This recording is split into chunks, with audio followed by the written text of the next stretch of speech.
A North Carolina residential purchase agreement is a document that binds the buyer and the seller of a home to a set of agreed-upon terms and conditions. It lays out in writing all of the important aspects of the transaction, including the purchase price, the closing date, and any contingencies that must be met. In this video, we'll cover how a residential purchase agreement works, the legal requirements in North Carolina, and what you'll need to create one.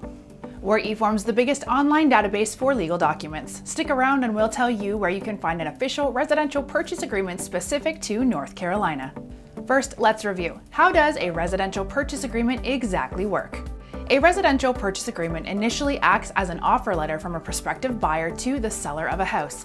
It states how much the buyer is willing to pay for it, how it will be financed, what contingencies must be met before closing the deal, and more. It typically takes some negotiation between the buyer and the seller to agree on all parts of the contract. Once an agreement is met, both parties sign the document, making it legally bound. This means that the agreement can only be terminated if both parties agree to it, or if a contractual contingency or a legal requirement is not met. So, what are the legal requirements in North Carolina? The seller must provide a standardized disclosure statement about the property to prospective buyers. This details the material condition of the property, including electrical systems, foundation, plumbing, and more. The seller must also disclose whether the property is part of a homeowners association.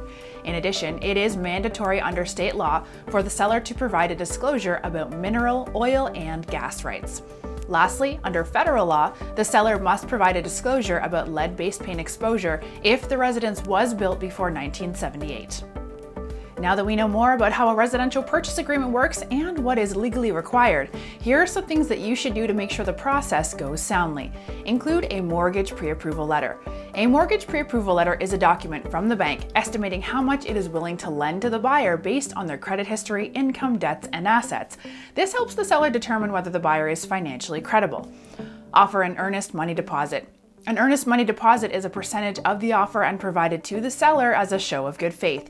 It is written into the residential purchase agreement and typically delivered when the agreement is signed.